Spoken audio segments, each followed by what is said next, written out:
ನಮಸ್ಕಾರ ಗುರುಮಿತ್ರರೇ. ನನ್ನ ಹೆಸರು ಸ್ಫೂರ್ತಿ ಅಕ್ಕಿ. ನಾನು 5ನೇ ತರಗತಿ ಎ ವಿಭಾಗದಲ್ಲಿ ಓದುತ್ತಿದ್ದೇನೆ. ಸ್ನೇಹಿತರೆ, ನಮ್ಮ ಕನ್ನಡ ನಾಡಿನಲ್ಲಿ ಪ್ರಸಿದ್ಧ ಮಹಿಳೆಯರು ಅನೇಕ ಕ್ಷೇತ್ರಗಳಿಗೆ ತಮ್ಮದೇ ಆದ ಕೊಡುಗೆಯನ್ನು ನೀಡಿದ್ದಾರೆ. ಅದರಲ್ಲಿ ಭಾರತ ರತ್ನ ಪ್ರಶಸ್ತಿ ಪಡೆದ ಸರ್ ಎಂ ವಿಶ್ವೇಶ್ವರಯ್ಯನವರನ್ನು ನಾವು ಎಂದಿಗೂ ಮರೆಯುವಂತಿಲ್ಲ.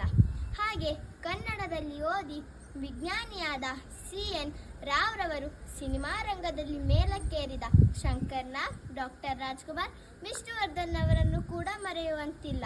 ಹಾಗೆ ಕನ್ನಡಕ್ಕೆ 8 ಜ್ಞಾನಪೀಠ ಪ್ರಶಸ್ತಿಗಳು ಬಂದಿರುವುದು ನಮಗೆ ಹೆಮ್ಮೆ ವಿಚಾರ. ಮಾಹಿತಿ ತಂತ್ರಜ್ಞಾನದಲ್ಲಿ ಇಡೀ ಪ್ರಪಂಚದಲ್ಲಿ ಹೆಸರು ಮಾಡಿ ಕೋಟ್ಯಾಂತರ ಭಾರತೀಯರಿಗೆ ಕೆಲಸವನ್ನು ನೀಡಿದೆ ನಮ್ಮ ಬೆಂಗಳೂರು. ಅತಿ ಹೆಚ್ಚು ಸೈನಿಕರು ನಮ್ಮ ದೇಶದ ಗಡಿಯನ್ನು ತಾಯಿ ಭುವನೇಶ್ವರಿಯ ಕೂಸುಗಳಾಗಿ, ಭಾರತಾಂಬೆಯ ಹೆಮ್ಮೆಯ ಪುತ್ರರಾಗಿ ಮೆರೆದಿದ್ದಾರೆ.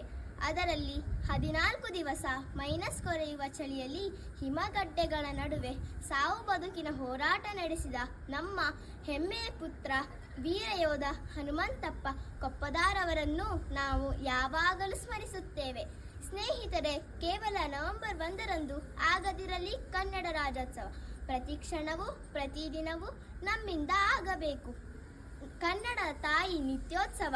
ಕನ್ನಡಾಭಿಮಾನ ಬೆಳೆಸಿಕೊಳ್ಳುವುದೆಂದರೆ ಇತರೆ ಭಾಷೆಯನ್ನು ದ್ವೇಷಿಸಬೇಕೆಂಬ ತಪ್ಪು ಕಲ್ಪನೆ ಖಂಡಿತ ಸರಿಯಲ್ಲ. ನಾವು ಬೇರೆ ಭಾಷೆಯನ್ನು ಗೌರವಿಸಬೇಕು. ನಮ್ಮ ಕನ್ನಡ ಭಾಷೆಯನ್ನು ಪ್ರೀತಿಸಿ, ಪೂಜಿಸಿ, ಆರಾಧಿಸಬೇಕು. ಆಗ ಮಾತ್ರ ನಾವು ತಾಯಿ ಭುವನೇಶ್ವರಿಯ ಪ್ರೀತಿಯ ಕಂದಮಗಳಾಗಲು ಸಾಧ್ಯ ಎಂದು ಹೇಳುತ್ತಾ, ಸ್ನೇಹಿತರೆ, ಕಡೆಯದಾಗಿ ಮತ್ತೊಮ್ಮೆ ಎಲ್ಲರಿಗೂ ಕನ್ನಡ ರಾಜ್ಯೋತ್ಸವದ ಶುಭಾಶಯಗಳು. ಜೈ ಭುವನೇಶ್ವರಿ.